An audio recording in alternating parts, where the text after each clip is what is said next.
اس میں the agency problem and the control of the organisation. اب بتایا تھا آپ کو پہلے ہی، میں نے تھوڑا سا ڈسکس کر لیا تھا کہ شیئر ہولڈرز جو ہیں انہوں نے آگے مینیجرز رکھے ہوئے ہیں، اور مینیجرز جو ہیں ان کے درمیان ریلیشن شپ کو ہم ایجنسی ریلیشن شپ کہتے ہیں. اور اس میں ہم نے انہیں ہائر اس لیے کیا تھا کہ وہ ایسی انویسٹمنٹس کریں گے جس سے ہماری کمپنی ترقی کرے گی اور شیئر کی پرائس اسٹاک مارکیٹ میں زیادہ ہو جائے گی، اور اوبیسلی شیئر ہولڈرز جو ہیں انہیں ڈیویڈنڈ بھی ملے گا، اور اگر وہ بیچنا چاہیں تو انہیں کیپٹل گین بھی حاصل ہو جائے گا.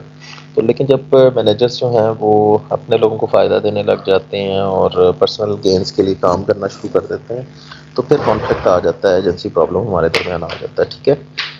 اور سیکنڈلی مینیجریل کمپنسیشن کے بھی ایشوز ہیں کہ مینجمنٹ جو ہے وہ فریکوینٹلی جو ہے will frequently have a significant economic incentive to increase the share value for the two reasons. ایک تو نہیں ہوتا ہے کہ ہم نے بعض کا جو ہے وہ کمپنی اچھا پرفارم کرے گی تبھی ان کی جو تنخواہیں ہیں وہ بڑھائیں گی، انہیں بونسز ملیں گے، تو اوبیسلی پھر وہ انہیں محنت کرنی پڑے گی لازمی. تو ان کے جو کمپنسیشن ہے وہ ہمارے کمپنی کی پرفارمنس سے ہم ریلیٹ کر دیتے ہیں، تو اس طرح سے ان کو تھوڑا سا سیدھا کر کے رکھتے ہیں. اور مینیجر جو ہیں وہ successful in pursuing goals will be in greater demand. اور اوبیسلی اگر وہ کمپنی کو اونچے مقام پہ لے جائیں گے تو اوبیسلی ان کو اپنے کیریئر گروتھ کے لیے بھی امپورٹنٹ ہے، لوگ ان کو ہائر کرنا پسند کریں گے ہائر سیلریز کے اوپر. ٹھیک ہے. کنٹرول آف دی فرم کو اگر ہم دیکھیں تو اسٹاک ہولڈر جو ہے اوبیسلی انہیں کے پاس ہی ساری مین پاور ہے، کیونکہ اسی کے تھرو وہ بورڈ آف ڈائریکٹر کو الیکٹ کر سکتے ہیں اور مینیجرس کو ہائر پر، اور وہ بورڈ آف ڈائریکٹر پھر ان کے بہاف پہ جو ہے وہ سی ای او اور باقی لوگوں کو اپوائنٹ بھی کر سکتے ہیں اور فائر بھی کر سکتے ہیں. ایگزسٹنگ مینجمنٹ جو ہے وہ may be replaced by the stakeholder proxy fights اور ٹیک اوورس کے تھرو جو ہے وہ ان کو چینج بھی کر سکتے ہیں، مینجمنٹ کو بدل سکتے ہیں. ٹھیک ہے. اگر وہ صحیح کام نہیں کر رہی.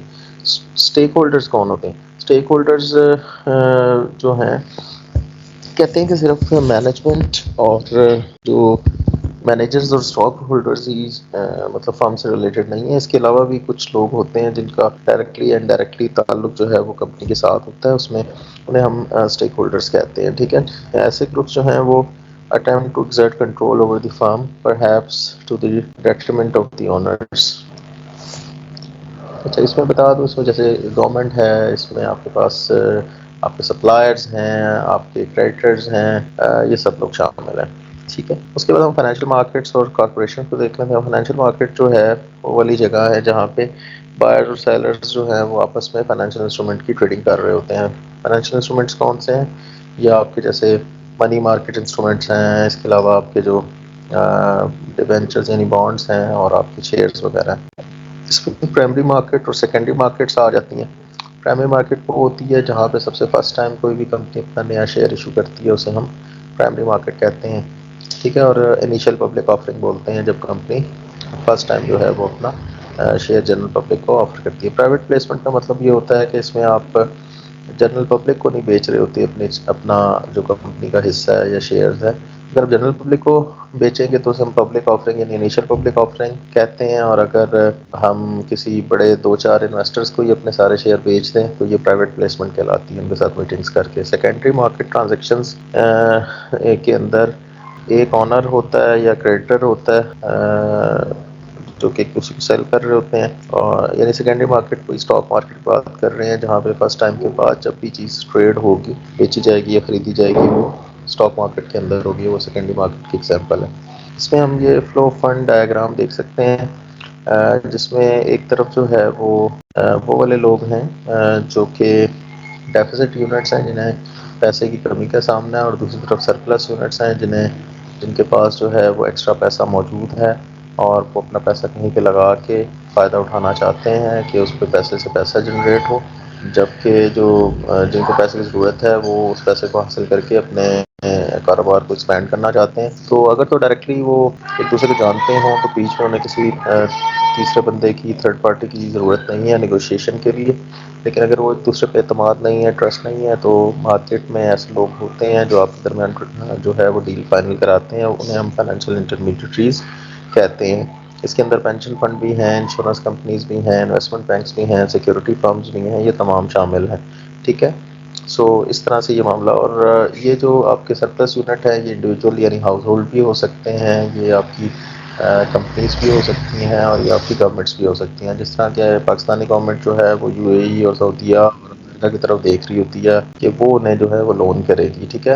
ہم کیوں لون لینا چاہیں گے, گورنمنٹ کیوں لون لینا چاہے گی, کیونکہ اس میں بڑے بڑے میگا پروجیکٹس, موٹر ویز اور ڈیمز اور اس طرح کی چیزیں بنانی ہوتی ہیں, انفراسٹرکچر کے لیے اسے پیسہ چاہیے ہوتا ہے. وہ پہلے تو ٹیکس کلیکٹ کر کے پیسہ جنریٹ کرتے ہیں, لیکن اگر وہ پیسہ پھر بھی اپنے ٹارگیٹ سے کم ہو تو اوبیسلی پھر انہیں لون کی ضرورت پڑتی ہے. اسی طرح جو فارمز ہیں انہیں بھی پیسہ چاہیے تاکہ اس پیسے سے اپنی 3 سے 4 آؤٹ لیٹس بنا لیں اور اپنے بزنس کو ایکسپینڈ کر لیں. اور اسی طرح سے انڈیویجول کو پیسہ چاہیے کیونکہ اس کا ضرورتیں ہیں, اس نے گاڑی لینی ہے, اس نے مکان بنانا ہے, اس طرح کی اس کی خواہشات ہیں, ٹی وی لینا ہے, اے سی لینا ہے. تو جن کے پاس بھی, چاہے وہ انڈیویجول ہے چاہے وہ فارم ہے, جن کے پاس اپنی ضرورت سے زیادہ پیسہ ہے, اس پیسے کو اپنے پاس رکھ کے ڈی ویلیو نہیں کرنا چاہتے, بلکہ چاہتے ہیں کہ وہ پیسہ کہیں انویسٹ ہو جائے, اس پہ انہیں سود مل جائے, انٹرسٹ مل جائے اور ان کو فائدہ ہو جائے. ٹھیک ہے.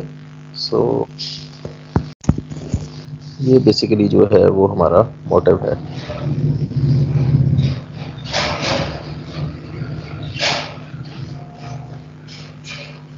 سیکنڈری مارکیٹ کی 2 ٹائپس آ جاتی ہیں. ایک ہمارے پاس جو ہے وہ ڈیلر مارکیٹ ہے, جسے ہم اوور دی کاؤنٹر مارکیٹ بھی کہتے ہیں. اس میں ٹیلی کمیونیکیشن نیٹ ورک کے تھرو جو ہے وہ ڈیلرز کنیکٹڈ ہوتے ہیں اور جو بھی فائنینشیل انسٹرومنٹ ان کی بائنگ سیلنگ کر رہے ہوتے ہیں الیکٹرانکلی. ایک ہمارے پاس جو ہے وہ آکشن مارکیٹس ہوتی ہیں. یہ ڈیل مارکیٹ سے 2 طرح سے مختلف ہیں. ایک تو آکشن مارکیٹ جو ہے وہ کسی فزیکل لوکیشن پہ ہوں گے. آکشن مارکیٹ ہم کہتے ہیں اسٹینڈرڈائز قسم کی جو مارکیٹس ہوتی ہیں ان کی ایک فزیکل لوکیشن لازمی ہوتی ہے, جیسے اسٹاک ایکسچینج نیو یارک والی ہے, پاکستان کی اسٹاک ایکسچینج ہے, کراچی والی ہے, ممبئی والی ہے, شنگھائی والی ہے. تو پرائمری پرپز اس کا ہوتا ہے کہ ایسے لوگوں کو اس پلیٹ فارم پہ لیں جو سیل کرنا چاہ رہا ہے اور دوسرے وہ جو خریدنا چاہ رہا ہے. ٹھیک ہے. لارجسٹ آرگنائزڈ آکشن مارکیٹ کی example new York stock exchange ہے, اور جبکہ او ٹی سی مارکیٹ جو ہے اس کی ایگزامپل جو ہے وہ نیسڈیک ہے, جو اسٹاکس کے لیے جو ہے وہ استعمال ہوتی ہے. ٹھیک ہے. دونوں تو stocks that trade on organised exchange انہیں ہم listed set to be listed on the exchange. وہاں پہ ساری جو فارمز ہیں وہ پہلے لسٹ ہوتے ہیں اور وہ ان کا ٹریڈ ہوتا ہے, جبکہ جو باقی ایکسچینجز ہیں ان کا جو کرائٹیریا ہے ان کا ڈفرینٹ ہے. کوئی ایسٹ سائز یا نمبر آف شیئر ہولڈرز کے حساب سے ان کو لسٹنگس کرتے ہیں. سو دس از دی چیپٹر جی, اور یہ انٹروڈکشن تھا کارپوریٹ فائنینس کا.